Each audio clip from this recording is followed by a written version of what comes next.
Bonjour tout le monde. J'espère que tout le monde va bien.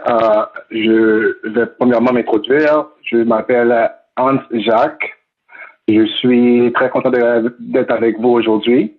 Bonjour à nos médecins, aux personnes des HTC et à nos ONM. Merci de vous joindre à nous. Également, je sais que maintenant, avec le COVID-19, il y a des difficultés, mais pour avoir pris le temps de nous rejoindre, je vous remercie en profondeur. Également avec nous, aujourd'hui, on a au téléphone Jason Martin, celui qui a mis tout ça en place. Il a préparé le webinaire. Il a également vous avez contacté et je voulais le remercier en premier. Aussi, on a le directeur de Humanitarian Aid, département au WFH, Assad, que je pense qu'il veut dire un mot avant de commencer. À vous, Assad. OK. Merci beaucoup, Hans. Et bienvenue à nos amis de l'Afrique de francophonie. J'espère que tout le monde était bien et on va aujourd'hui avoir une petite introduction de notre nouveau système de qualité avec Hans qui va expliquer ça. Est-ce qu'on peut avoir le next slide, please, Hans?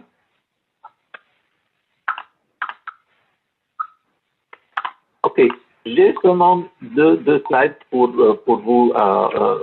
vous discuter. C'est l'histoire de notre du programme d'aide humanitaire. Le programme, il est commencé dans l'année 1996, mais au début, elle était très modeste. Nous n'avons pas beaucoup de produits pour donner. Et je me rappelle que, par exemple, l'année de 2000, nous avons seulement donné 30 000 unités de facteur 9 et facteur 8 au pays. Mais après ça, on a commencé d'avoir plus de produits et plus de qualité de produits aussi. Par exemple, nous avons commencé avec des produits plasmatiques. Maintenant, nous avons beaucoup de produits recombinants et aussi le produit avec demi-vie prolongée. Pour le moment, nous avons donné 2 facteurs à 107 pays. Beaucoup de pays que nous avons donnés, ils ne me besoin plus parce qu'ils sont arrivés dans un état qui il a beaucoup de produits. Par exemple, la Russie, la Géorgie, la Bulgarie et tout ça. Au début, nous avons donné beaucoup de l'argent, beaucoup de produits de ces pays. Pour le moment, non, ils besoin de nous pas encore. L'année passée, nous avons donné 240 millions d'unités de facteur 8 et facteur 9. Et l'Afrique francophonie, nous avons donné vraiment beaucoup aussi à tous les pays. Et je voudrais avoir cette opportunité de aussi dire merci à la programme APAT de l'Association française de l'hémophilie et à Thomas Tani qui est avec nous ici pour faciliter beaucoup de la donation et la relation avec les pays d'Afrique francophone. OK, c'est à vous maintenant, Sam. Merci, Assad. Et maintenant, avant de procéder à la présentation, je voudrais vous faire savoir que nous avons prévu pour passer des revues quelques questions techniques. Le département HR organise cette série de webinaires parce que nous comprenons les défis logistiques auxquels que nous confrontons par rapport à les dons de produits, spécialement durant les COVID-19. Et nous voulons résoudre ces défis avec vous. Nous avons également mis à jour nos procédés opérationnels SOP pour intégrer les bonnes pratiques de distribution dans les cycles afin de nous rendre plus durables. Pour aujourd'hui, nous aurons une présentation sur la logistique de dons de produits. Vous avez peut-être remarqué qu'il y a eu un genre de pré-test pour l'inscription. Ne vous inquiétez pas par la réussite ou l'échec. C'est uniquement pour vous donner une idée de l'objet du webinaire. L'importance des bonnes pratiques et des solutions dans la manipulation et l'utilisation des produits. Donc, ne vous en faites pas trop avec le test. Ensuite, je voulais aussi que on va vous rappeler qu'on aura également quelques questions de sondage. Lorsque ceux-ci apparaissent, veuillez y répondre en cliquant sur l'option et entrant votre réponse dans la zone de texte. Les résultats apparaissent sur l'onglet sondage et sur le côté gauche de votre lecteur. Donc, donnez-moi une seconde, on va continuer. Aussi, je voulais vous rappeler que le webinaire aujourd'hui est interactif.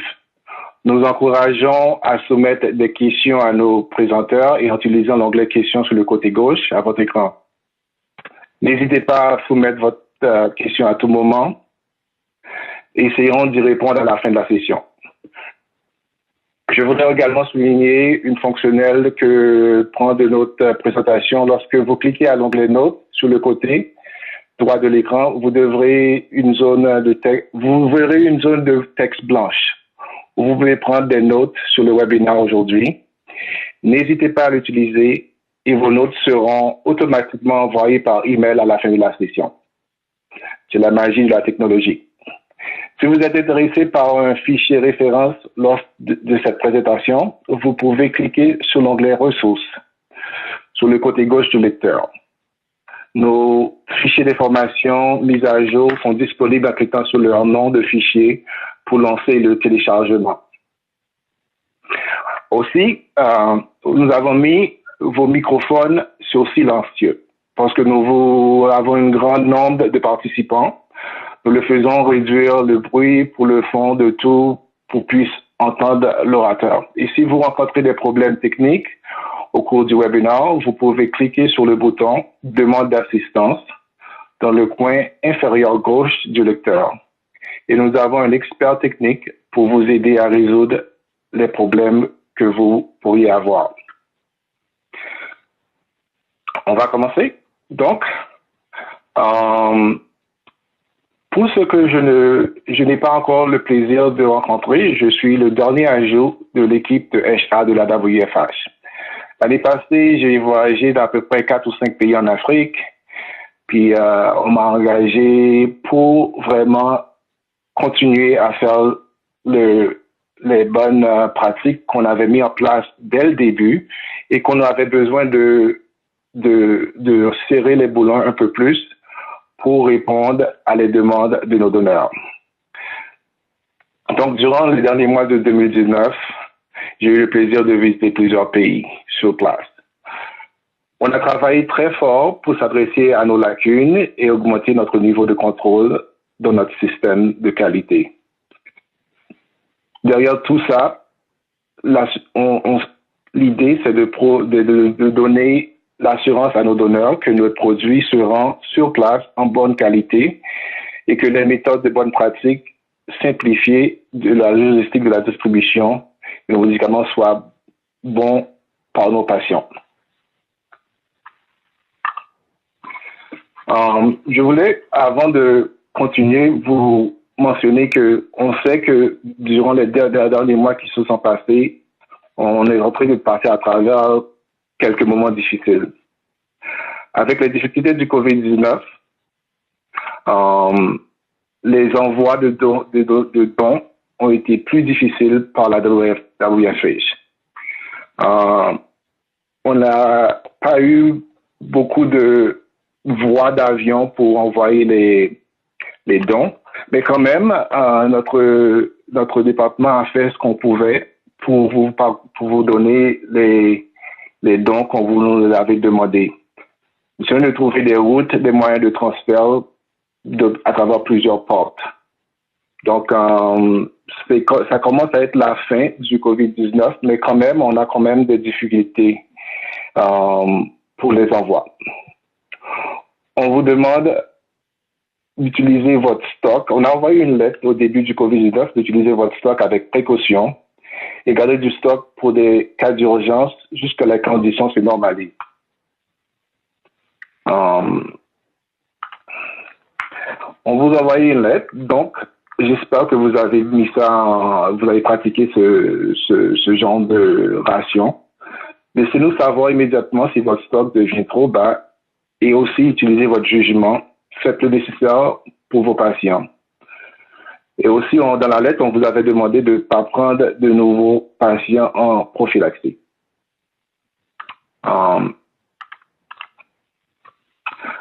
Donc, comme vous voyez dans ce slide-là, on vous a mentionné quelques choses à prendre en compte. Les chirurgies, les nouveaux recrutements, et arrêter des prophylaxies pour les adultes et aussi pour les enfants. Mais quand même, vous êtes les docteurs, vous devez faire ce que vous pensez qui est mieux pour vos patients. Donc, distribution des produits. On va regarder un peu le cycle de donation, les grandes lignes de flot de produits.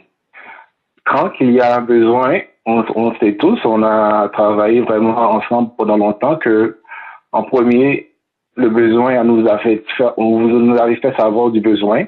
On fait un envoi et ensuite, en troisième partie, on reçoit le rapport d'utilisation de stock de rapport avec les rapports qu'on reçoit de vous. En compte, on commence à planifier les autres envois dans votre pays. Donc, c'est un cercle qui demande que la communication est ouverte pendant toute la procédure. Avec le rapport qu'on recevra de chaque pays, on essaie de planifier les envois pour toutes les 73 pays qu'on envoie les dons. Donc, c'est très important de nous faire parvenir ces rapports en temps raisonnable. Aussi, vous savez déjà que chaque envoi qu'on fait, on utilise des thermal blankets pour maximiser le temps de transfert et que le produit soit en bonne condition. Avec chaque don, on inclut aussi, vous voyez dans le slide, le son de température, que vous devez toujours, la première chose à faire quand vous recevez les dons, c'est toujours trouver la boîte qui a le sonde et le prendre, puis de download les données de température. La plupart de vous le faisiez à chaque fois, mais ça arrive que on a déjà entendu que les sondes ne sont pas récupérées à temps ou qu'il y a un problème. Donc, je vais vous dire, je l'ai déjà répété plusieurs fois dans les autres webinaires qu'on a fait ou les Zoom meetings que si vous recevez un produit et que la WFH n'a pas les données de température, ce produit-là ne peut pas être utilisé. Nos donneurs nous demandent d'être très sévères là-dessus. Donc, si on n'a pas les données de température, on va vous demander de segregate, de mettre à part ce produit-là et on va vous demander de le détruire et de nous prouver avec des photos et des certificats de destruction que ce produit a été bel et bien détruit. Donc, c'est une des parties les plus sensibles de notre procédure. Donc, par contre, je vais vous rappeler que quand vous faisiez les downloads de data, ne vous en faites pas si vous voyez l'alarme vert ou rouge. Ne vous en faites pas. Tout ce que vous avez à faire, c'est de nous envoyer les données de température et on va s'en occuper. Quand vous voyez une alarme rouge, ça ne veut pas dire que le produit va être détruit. Envoyez-nous correctement, on va s'en occuper et on va vous faire savoir s'il y a un problème. Ça ne veut pas nécessairement dire qu'il y a un problème quand vous voyez une alarme.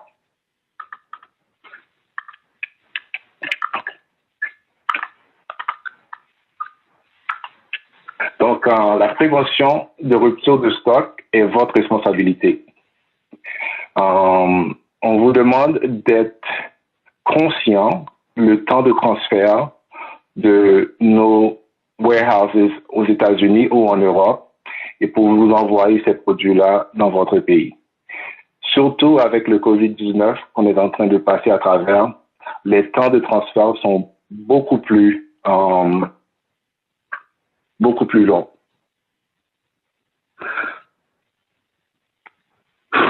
Excusez-moi. Donc, ici, vous voyez un graphique où est-ce qu'on peut voir le temps de transfert, votre cycle d'utilisation, où est-ce que la ligne qui descend rencontre la ligne rouge, c'est dans ce temps-là que vous devez faire votre demande de don pour avoir le temps de transférer ça à votre pays. Par contre aussi, vous devez comprendre que chaque pays a leur procédure. Il y a des pays qui c'est plus facile d'obtenir les certificats de déportation ou les permis de déportation. Il y en a que ça peut prendre quelques semaines ou quelques mois. Vous devez toujours avoir ça en tête, plus le temps de transfert quand vous faisiez votre demande. Défi de distribution. On a augmenté le nombre d'envois dans plusieurs pays. Donc, la logistique derrière tout ça est très compliquée. Et qu'on a besoin de vraiment être en contact avec vous, en rapport avec vous souvent pour pouvoir permettre que tout se déroule correctement.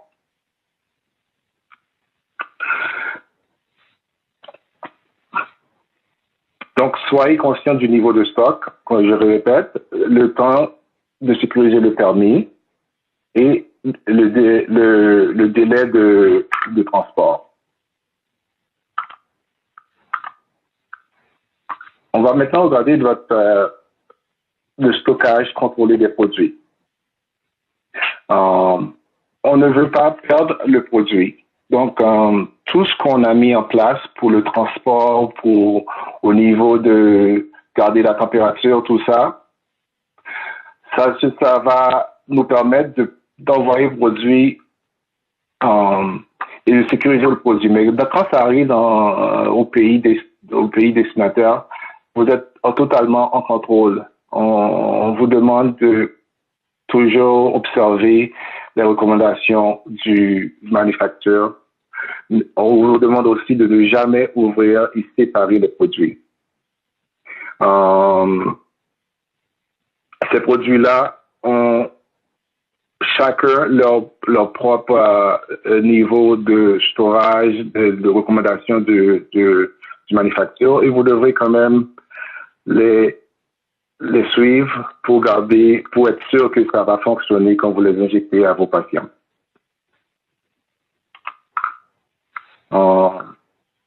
Aussi, avant que j'oublie, on vous demande de tout le temps respecter le FIFO, qui veut dire First In, First Out en anglais.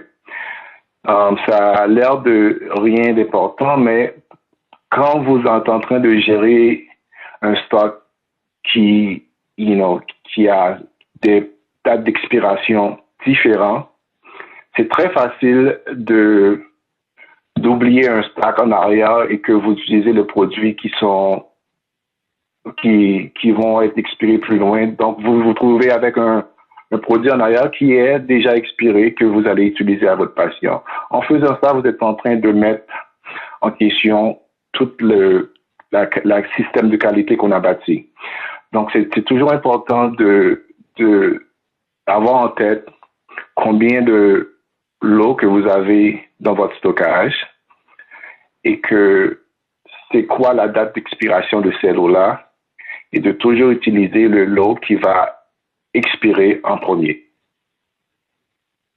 On a ici des exemples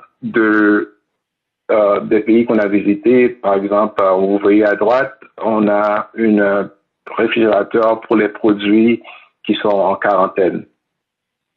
On a un réfrigérateur dans le coin à gauche avec des couleurs qui permettent aux personnes qui sont en train de prendre les produits de savoir, sans regarder le produit, c'est lequel qui est presque expiré, lesquels qui ont plus de temps avant d'expirer.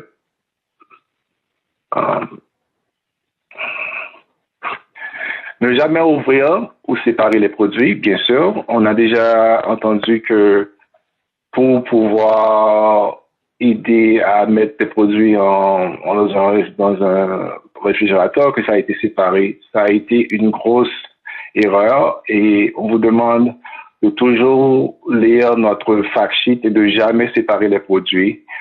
On vous demande aussi de sécuriser les produits, que c'est pas tout le monde qui doit avoir accès. Aussi, d'avoir un genre de registre pour pouvoir savoir où est-ce que les produits sont, c'est quand que ça a été utilisé. En plus des prescriptions. Donc, vous devez tenir compte du traçabilité du produit.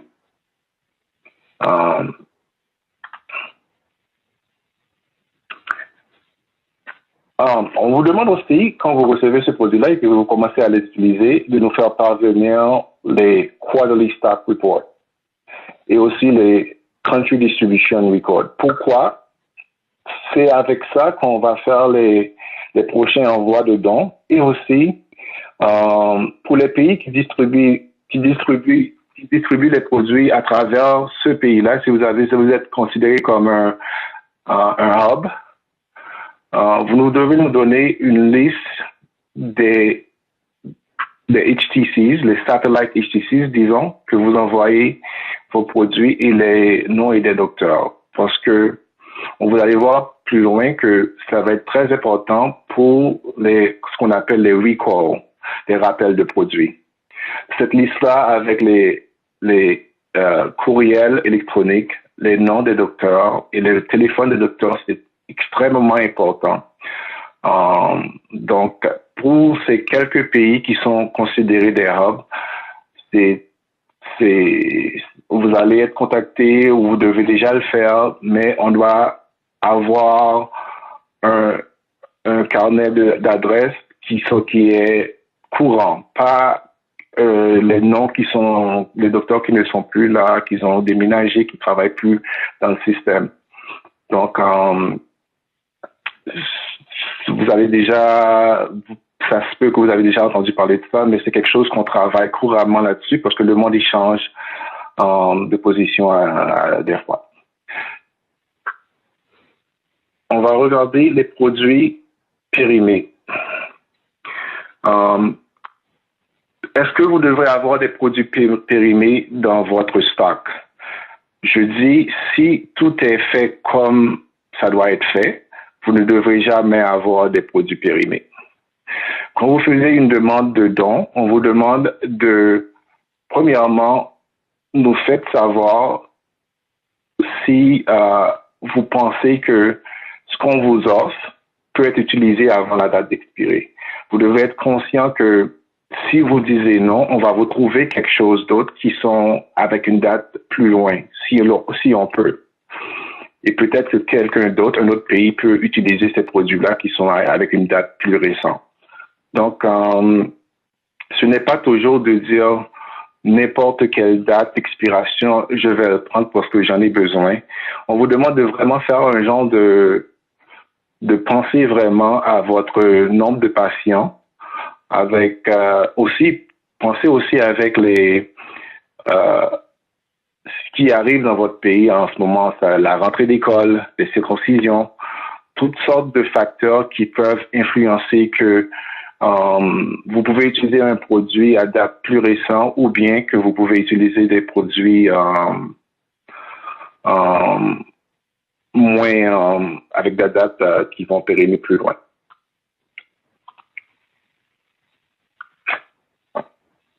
Donc, pour les procédures de quarantaine, on vous demande de premièrement identifier les produits qui vont être mis en quarantaine pour raison X. Par contre, vous savez que dès que vous recevez le produit, vous avez et vous nous envoyez les données, ces produits-là doivent être en quarantaine jusqu'à ce que la FMH vous donne le go-ahead pour utiliser le produit. Donc, vous êtes déjà familiarisé avec la procédure de mettre ces produits-là en quarantaine. Par contre, si un produit, pour une raison X, que le manufacturier nous dit qu'on ne devrait plus l'utiliser, on vous demande de le mettre en quarantaine, de sécuriser cette place-là pour que personne n'a accès à cette place. On vous demande aussi de vraiment séparer ces produits-là des autres produits, pour pas qu'il y ait d'accident. Aussi, quand vous avez le go pour le détruire, on vous demande de nous envoyer un certificat de destruction. Ça se peut qu'on vous demande des photos. Et puis, si c'est une quantité énorme, on va peut-être envoyer quelqu'un sur place pour pouvoir s'assurer que ces produits-là sont bien et bien détruits.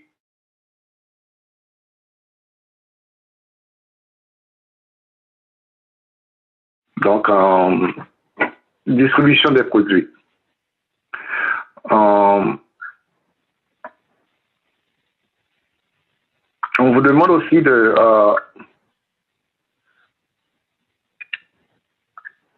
la procédure de documentation, comme je vous l'ai dit, c'est des photos et on fait qu'on s'en va en place.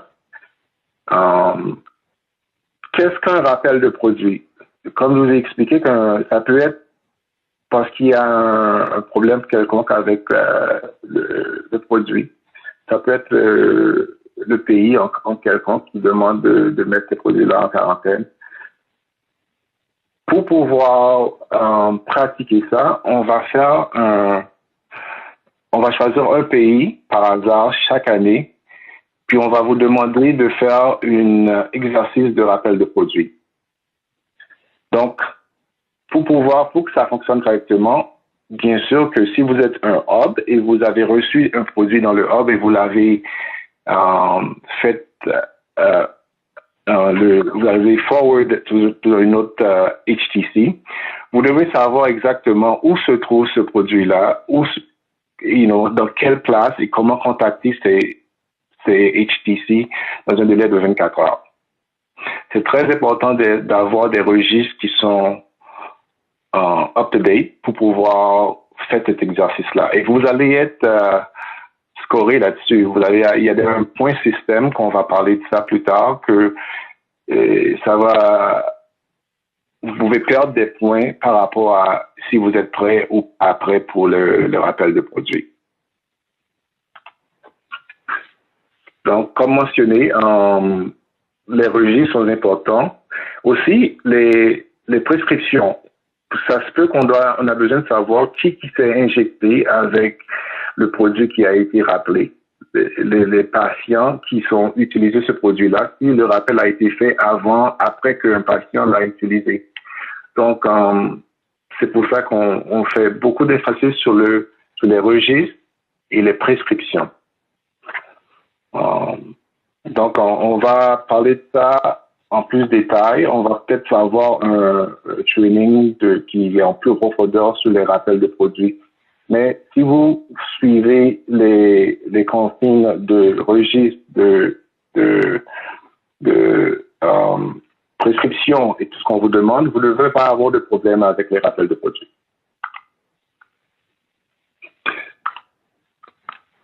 Donc, tous les produits donnés par FA sont des médicaments et par contre, les règles internationales s'appliquent. Les ordonnances doivent être claires avec les noms des patients.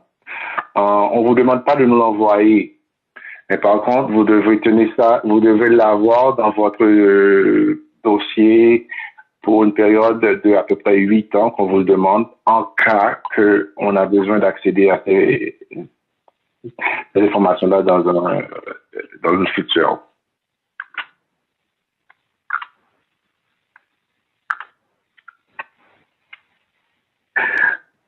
On a visité des pays où est-ce que il y a plusieurs sortes de systèmes. Il y a des systèmes de informatisés, il y a des systèmes de registres où est-ce que on on utilise les stickers qui sont dans les boîtes avec les noms des patients dans un logbook.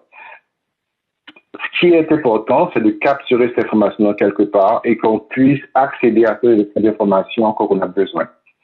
Donc, peu importe les ressources que vous avez, peu importe la façon que vous capturez ces informations-là, ce qui est important, c'est d'avoir des données, des informations qui sont accurate, qu'on peut avoir les lots, la date d'expiration, c'est quand que ça a été prescrit.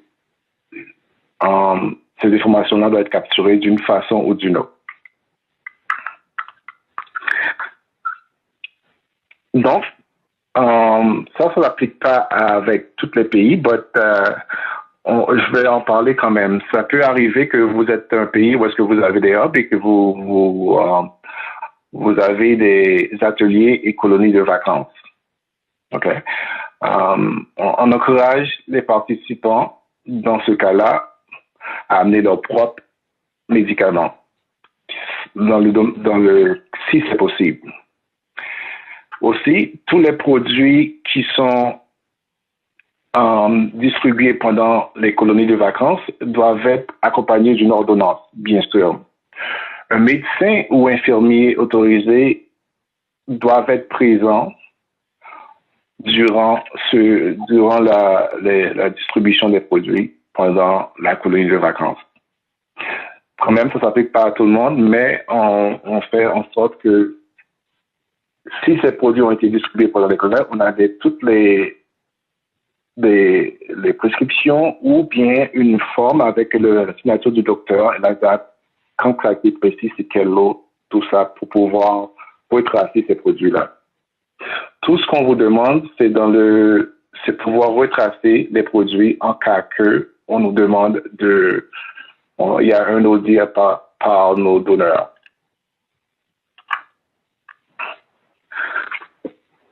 Donc, on a des rôles différents en tant que WFH et les pays bénéficiaires.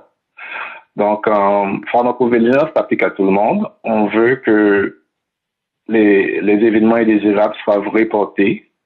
On veut que s'il y a un problème par rapport aux patients, on veut le savoir. Aussi, nos donneurs veulent le savoir. Donc, on vous a donné des formes pour remplir si vous avez ce genre de issues par rapport aux produits.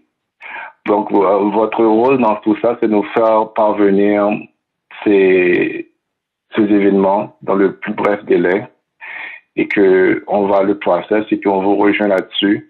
Si on a besoin, on va le faire forward to les donneurs. Puis, s'il y a quelque chose qu'on va vous demander dans le futur, on va vous contacter. Mais c'est plutôt juste pour capturer ces informations-là quand que ça arrive.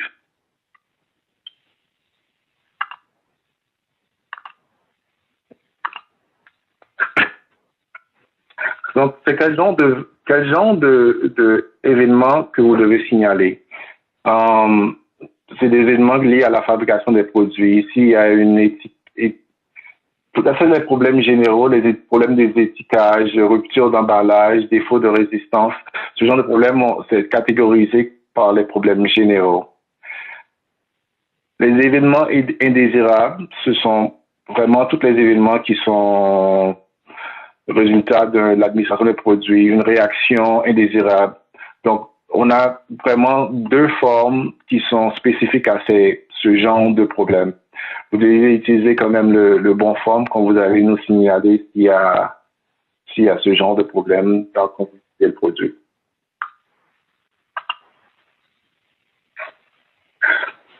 Donc, pour les problèmes généraux, on vous demande de nous faire savoir par courriel dans les 24 heures. Les problèmes de produits, on vous demande de remplir le formulaire. Tout ça, c'est dans les annexes 5 du fact sheet qu'on vous a fait.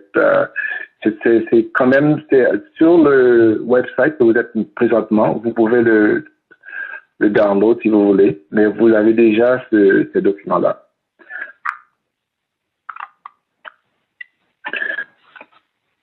Rapport et audit. Pour ceux qui m'ont déjà rencontré, je suis venu dans votre pays. J'ai fait un assessment pour m'assurer que ce que vous avez mis en place est bel et bien en bonne et due forme.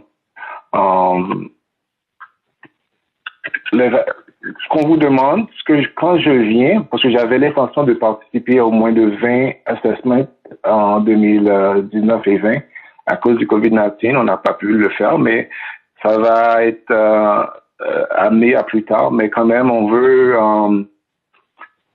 quand je viens dans votre pays, ce que je vais regarder, ce que je cherche, c'est de voir que vous avez des dossiers pour les accusés de réception, des fichiers journaux pour les températures. Je vais visiter votre area où est-ce que vous stockez votre produit pour voir si les températures sont correctes, s'il y a des problèmes de rapport de données, problèmes généraux. Donc, tout ça fait partie de le score que vous allez avoir 2 fois par année. Donc, ce score-là, c'est par rapport à la visite de WFH et aussi les rapports qu'on reçoit après chaque don. Pourquoi la MSH a besoin d'un rapport? Donc, c'est quand même c'est nécessaire pour pouvoir prouver à nos donneurs qu'on est en train de suivre leurs recommandations, aussi pour pouvoir faciliter l'allocation des produits pour chaque pays et pour rendre aussi pour s'assurer que les patients qui reçoivent ce produit-là sont pas en danger de s'injecter avec un produit qui est périmé ou un produit qui a passé à travers température trop haute ou ce genre de choses. Donc, comment faire les rapports? Je pense que la plupart de vous est enregistré en ligne. Si vous ne l'êtes pas, vous devez nous envoyer un courriel pour qu'on vous donne un password pour pouvoir faire vos rapports en ligne. On est en train de vraiment pousser que tout le monde fait leur rapport en ligne à cause que c'est beaucoup plus facile de rentrer les données d'utilisation en ligne et ça enlève la possibilité d'erreur. Donc, on va juste passer à travers ça un petit peu vite, mais dans le futur, on va faire des trainings spécifiquement pour ceux qui ont besoin, comment entrer ces données en ligne, qu'est-ce que vous avez besoin. Et si vous ne pouvez pas faire ces rapports en ligne, quoi faire, quel genre de forme utiliser si vous allez le faire à travers en papier, disons. Donc, pour le faire en ligne, on a des nouvelles fonctionnalités du système. Vous pouvez entrer votre ID, vous pouvez enregistrer vos patients et je pense que si vous avez besoin d'aide, vous pouvez contacter notre manager de logistique. Il va vous le faire avec vous. Il va enregistrer vos patients pour vous d'une façon plus facile. Donc, juste pour dire que si vous n'utilisez pas ce système-là, vous vous mettez dans une situation plus difficile et vous accordez des erreurs qui peuvent se passer. Donc,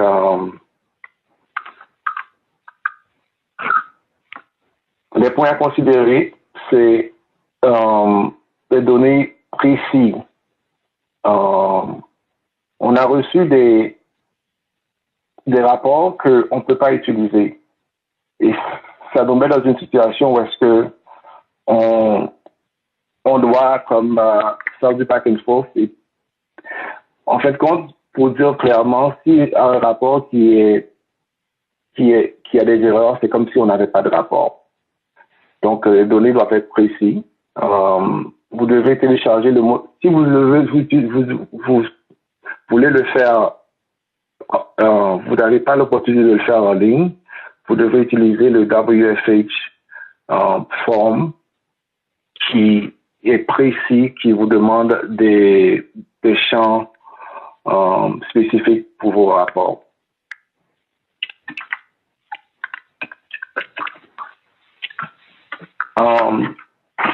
quand la FMH effectue des visites sur place, ça va être une fois par 2 ans dans chaque pays. Et c'est pour le but de vous donner des trainings si vous avez besoin de faire des assessments, de faire du continuous improvement. C'est juste pour pouvoir avoir un lien directement avec nos donneurs. Donc, pour préparer une visite, vous devez quand même garder en tête que je vais regarder les registres, le stockage de l'inventaire, le pharmacovigilance, les prescriptions, les registres, les rapports. Tout ça va être regardé durant une visite. Et avec tous ces points-là, on va pouvoir avoir une idée de où est-ce que vous vous situez dans notre point system, dans notre système de points. Donc, si vous regardez ici, chaque module, on a 1, 2, 3, 4, 5 modules qu'on accorde des points pour chaque dans notre évaluation.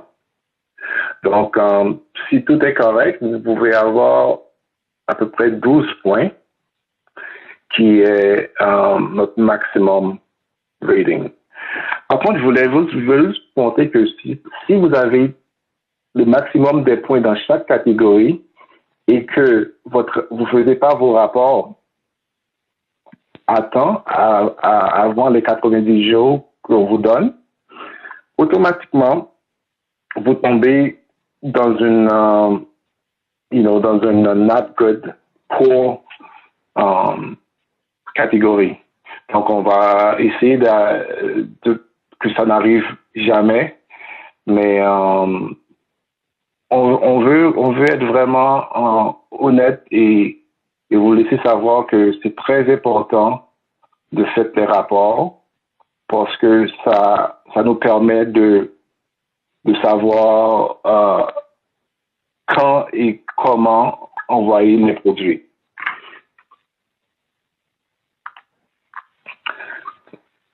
Résumé sur la conformité et la durabilité du programme. Donc, obligation des pays, bien sûr, respecter les bonnes pratiques, respecter les conditions de storage, comme on l'a vu, surveiller l'inventaire avec FIFO, et s'il y a un produit périmé, de le détruire et d'avoir les preuves de destruction. GDP et conformité, c'est de notre warehouse jusqu'à ce que le patient utilise le produit. Donc, tout ça, c'est fait pour protéger le patient dans notre cycle de système. Le patient à HTC, l'organisation, tout le monde doit savoir c'est quoi les bonnes pratiques de conformité. La durabilité du programme dépend de tout ça, dépend de chaque personne qui met en place les bonnes pratiques, la personne qui les observe et garantit le succès du programme. Juste pour vous dire que ensemble, on va y arriver. On sait qu'il y a chaque pays a leurs propres challenges, chaque pays a leurs propres ressources. Il y en a qui ont plus de ressources que l'autre, mais la FMH est là pour vous aider, pour vous donner des tools que vous avez besoin. N'hésitez jamais à nous contacter, nous expliquer c'est quoi que vous avez besoin, puis je suis sûr qu'on va trouver une solution ensemble. C'est la fin, puis on peut ouvrir ça à des questions and answers, avec les questions que vous avez, vous pouvez le poster. On va faire notre possible pour répondre. OK. Merci beaucoup, Hans, pour la présentation. Maintenant, nous avons des questions j'imagine nous avons 2 questions de Thomas Tani.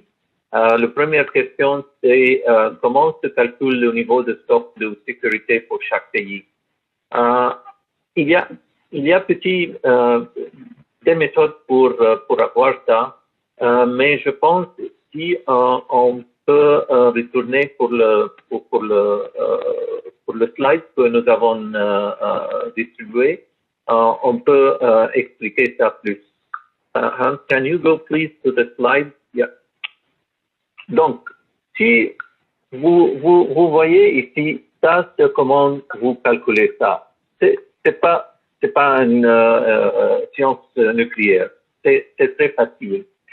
Il faut toujours avoir et connaître le temps que vous avez besoin, parce que comme Jacques vous expliquait, d'abord, on va offrir le produit à vous.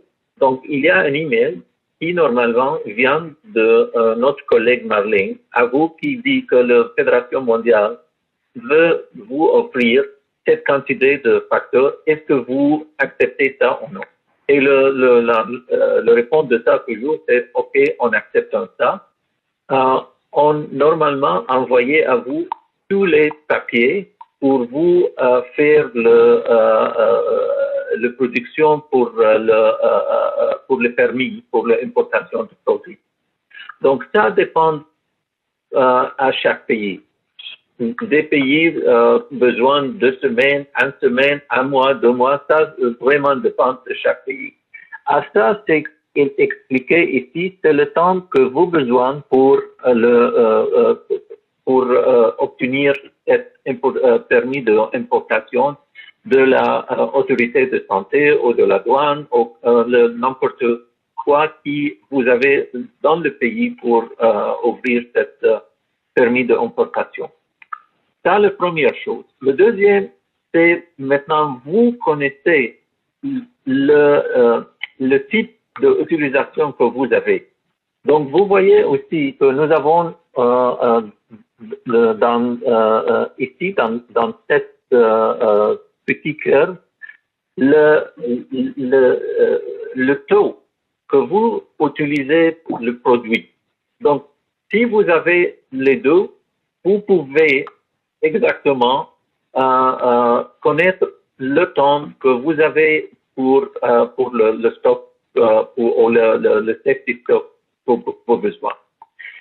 Le plus important ici, qu'il faut toujours faire la calculation de votre stock, par exemple chaque 2 semaines, chaque mois, pour être sûr que qu'est-ce que vous avez, c'est assez pour vous, pour par exemple le temps que vous avez besoin pour obtenir le permis d'importation dans le pays. Merci, Assad. Est-ce qu'il y a des autres questions? Est-ce que quelqu'un a d'autres questions? On peut répondre à n'importe quelle question que vous avez maintenant.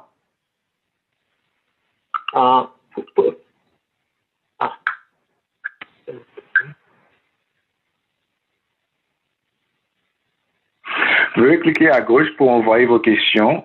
On va les répondre dès qu'on les reçoit. Il y a une question, Hans, pour le temperature logger.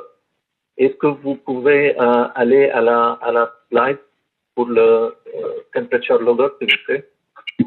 Bien sûr. C'est Ablam avec. Donc, si vous pouvez expliquer ça un peu, Hans, pour répondre aux questions. Ouais, j'essaie de voir la question. Quelle question? One second. Donc, j'arrive pas à voir la question exactement. OK, je vais lire la question. Merci beaucoup pour la question. C'est instructif. Et cela connaît une bonne pratique de description. En réalité, moi, je suis intéressé par le thermomètre. Après extraction de journal de température, est-ce qu'on peut encore les utiliser? Si oui, comment nous allons procéder? Merci. Bien sûr. Donc, c'est sonde de température et single use, qui veut dire que c'est fait pour utiliser une fois seulement. Donc, quand vous recevez la sonde et vous faites le download, la sonde continue à être fonctionnelle. Les batteries sont là, qui durent assez longtemps dans le sonde. Est-ce que vous pouvez l'utiliser pour votre propre Votre propre raison, oui, mais est-ce que c'est quand après la première utilisation, elle est rendue, elle est plus qualifiée pour être utilisée encore? Je ne sais pas si ça répond à la question correctement. Oui, la batterie fonctionne, oui, la sonde fonctionne, mais pour des raisons, en pharmaceutique, on ne peut pas l'utiliser encore. Ok, merci. Il y a une autre question de Olivat de Madagascar. Est-ce qu'on a besoin de faire une ordonnance pour une prophylaxie? Je vais répondre à ça. Donc, merci beaucoup de questions, Olivat. Pour le prophylaxie, il faut toujours, si le prophylaxie, vous avez ça dans votre centre, dans l'hôpital, donc il faut avoir ça dans le logbook que vous avez. Ça, c'est le plus important. Donc, vous pouvez, par exemple, faire une ordonnance pour un mois, pour l'utilisation de ça, parce que les personnes viennent, par exemple, 2 fois par semaine ou 1 fois par semaine s'il est hémophile B, pour avoir le dose de prophylaxie. Donc, vous pouvez avoir une ordonnance pour 1 mois et vous faites l'ordonnance ou renouvelez l'ordonnance chaque mois. Si vous donnez le patient le produit d'utiliser à la maison pour le prophylaxie, donc il faut avoir une ordonnance pour chaque fois que vous donnez le produit à la maison pour utiliser le produit à la maison. Oui, ça c'est le plus important. Parce qu'il faut avoir toujours un prof médical que ça veut dire que le produit, ils sont mis ou ils sont donnés aux patients par l'opinion de le médecin. C'est pas une personne c'est pas un médecin qui a fait ça. Oui. Et maintenant, Hans aussi fait le slide de ici. Donc, je pense que c'est très explicatif. Il y a une autre aussi question de Dr Liabo de Togo. Les produits sont-ils adressés aux pays OHTC?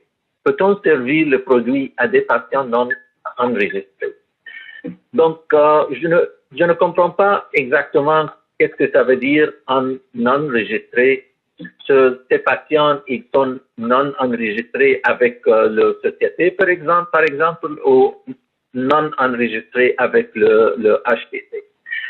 Si la personne vient pour la première fois à la HTC, donc il faut enregistrer cette patiente dans la première fois que vous voyez le patient. Et il faut être sûr ou confirmer le diagnostic pour cette patiente si c'est la première fois que vous avez Dr Liabo, pour être sûr que le patient il est vraiment en hémophilie et quel type de hémophilie. Elle est hémophile A ou hémophile B. Après ça, vous pouvez utiliser le produit parce que les produits, ils sont pour traiter les patients de hémophilie. N'importe quoi, s'il est enregistré, pas enregistré. Quand vous avez voir un patient, il faut lui enregistrer, il faut lui connaître et avoir un registre de cette patiente dans le HTC pour lui, toujours dans le futur, lui aider et traiter. Aussi, pour ajouter à ce que Assad a dit, les produits sont adressés au pays. Je pense que peut-être que la question voulait dire s'il y a quelqu'un qui sort, qui est dans un pays, de notre pays, qui vient chercher le produit dans ce pays-là, est-ce que la personne peut avoir accès à ces produits? Est-ce que c'est ça la question? Dr Liabo, est-ce que ça répond à votre question? Mais juste pour dire que si WFH envoie les produits à pays A et pays B à côté, s'il y a des patients à pays B qui veulent traverser la frontière pour venir le prendre dans le pays A, ce n'est pas pour le pays B. Les produits sont vraiment pour le pays qu'on l'envoie. OK. Je pense qu'il y a une autre question. OK. Oui, Monsieur Liavo dit oui, c'est la question. Oui. Donc, c'est bien. Merci, Dr. Liavo.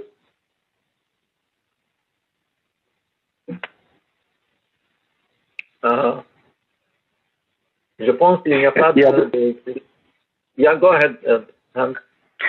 Est-ce que vous avez d'autres questions concernant les rappels de produits, les bonnes pratiques ou la logistique?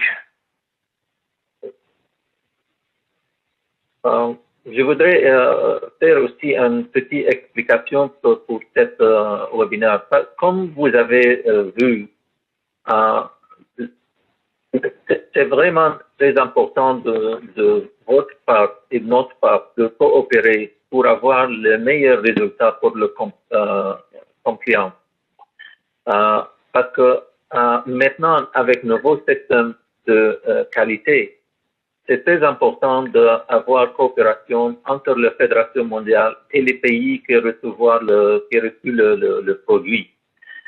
C'est une chose qui notre donneur il demande de nous d'avoir tous les registres et toutes les informations pour l'utilisation des facteurs.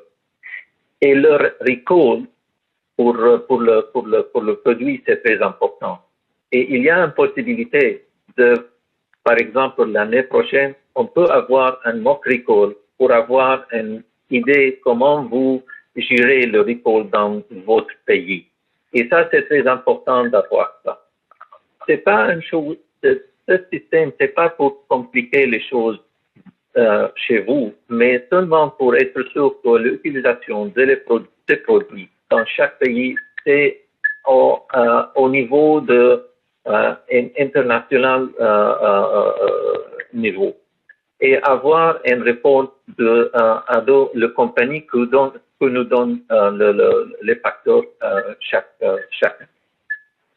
J'espère on va, comme Hans aussi dit, on va faire des visites avec Hans, avec Georges, moi, Jay au pays pour avoir la situation sur place et pour être de vous aviser s'il y a un aspect qu'il faut un peu faire un peu plus d'attention pour améliorer la situation, par exemple le registre de patients, le stockage, le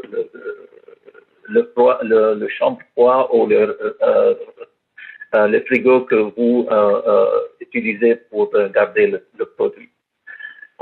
Après cette maintenant globale pandémique, quand nous avons fini ça, on va commencer les visites au pays. En espérant, on va avoir visite à vos pays, à quelques pays, peut-être 4 ou 5, dans le troisième quart ou le quatrième quart de septembre. Ouais. Non, merci, Estad. Oui.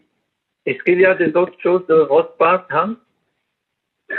Non, s'il n'y a pas d'autres questions, on peut, juste pour vous dire avant de terminer, s'il n'y a pas d'autres questions, on vous demande de bien vouloir faire une brève évaluation de cette session. L'évaluation apparaît automatiquement sur votre écran à la fin de la session en direct. Le lien vers la page d'évaluation sera également inclus dans un email à la fin de la présentation. Nous espérons que votre contribution honnête afin que nous puissions améliorer ce webinaire. De plus, si vous voulez, je m'excuse, vas-y. Non, je m'excuse. Il y a aussi une question. Quand vous avez fini de lire des questions pour répondre. OK, ouais. Donc, je disais que si vous avez un prétexte et donner de l'inscription, nous sommes la question qui peuvent être dans le cadre de l'évaluation, un certificat de participation vous serait remis une fois l'évaluation terminée. Je vais revoir la dernière question qui a été posée. Une seconde. C'est une question de Mino Daniel. OK. Donc, la question est... Je pense qu'il y a il dit le rappel et aussi la demande de produits pour une chirurgie lourde. Je pense que ça, c'est des choses différentes. Le rappel de produits et la demande de produits, la commande de produits. OK. Donc, est-ce que, je vais lire la question pour pouvoir bien comprendre. Est-ce que le commande spéciale de produits pour ces cas spéciaux n'hésitez d'une chirurgie lourde et n'hésitez beaucoup de produits est toujours d'actualité. Je n'ai pas vraiment suivi sur le rappel de produits quand on doit faire le rappel de produits. OK. Je vais retourner dans le slide de rappel de produits pour avoir ça en contexte. Oui. Donc, Mino, si vous avez une chirurgie lourde, normalement, la quantité de produits normalement, on envoie au pays, c'est assez pour si vous avez une chirurgie lourde. Si vous n'avez pas assez de produits pour une chirurgie lourde, par exemple un remplacement de genou avec un joint articulaire artificiel, vous pouvez demander de notre part pour vous envoyer une quantité plus pour faire la chirurgie. Ça pour répondre à votre question pour la commande spéciale. Pour le rappel, c'est pas que qu'on doit faire un rappel de produit. Le rappel, c'est une chose on peut dire qu'il y a un rappel ou un recall de cet numéro de produit, le numéro de lot, pour vous nous donne l'information pour les patients qui ont utilisé ce numéro de lot jusqu'au moment et pour faire arrêt d'utilisation ce numéro de lot et faire ce numéro de lot dans une boîte comme Hans expliqué, et on va voir avec le manufacturier, avec le donneur, s'il faut garder ça jusqu'au le résultat de recall arrive, et on va vous aviser si vous pouvez utiliser ça encore ou il faut détruire cette produit. Donc, vous avez juste, s'il y a un rappel, on va être en contact avec vous directement. On va traverser ça ensemble. On va vous contacter par téléphone ou par courriel. On va vous dire quoi faire. Qu'est-ce qu'on vous demande, c'est quel lot. Donc, ça va pas être juste un courriel puis aller le faire vous-même. Donc, vraiment, ça arrive pas souvent un rappel de produit. C'est très, très, très rare que ça arrive. Mais à cause de notre système de qualité, on doit prévenir puis pratiquer en cas que ça arrive. Donc, ça va pas être vous la plupart du temps, c'est WFS qui va entrer en contact avec vous pour vous laisser savoir qui a un rappel et quoi faire pour ce rappel-là. Est-ce qu'il y a d'autres questions? OK. Aussi, je vous rappelle aussi de remplir l'évaluation que j'ai mentionnée avant. L'évaluation apparaît automatiquement sur votre écran à la fin de cette session. Aussi, si vous avez pris le pré-test lors de l'inscription, un post-test va apparaître que vous devez prendre. Et après ça, vous allez recevoir un certificat de participation et vous serez mis une fois sur l'évaluation terminée. N'hésitez pas à me contacter pour toute question et commentaire. Encore une fois, nous vous remercions de vous joindre à nous et apprécions votre participation. Merci beaucoup tout le monde. Merci beaucoup et à bientôt en espérant de vous voir dans vos pays. Merci. Au revoir. Bye bye. Au revoir.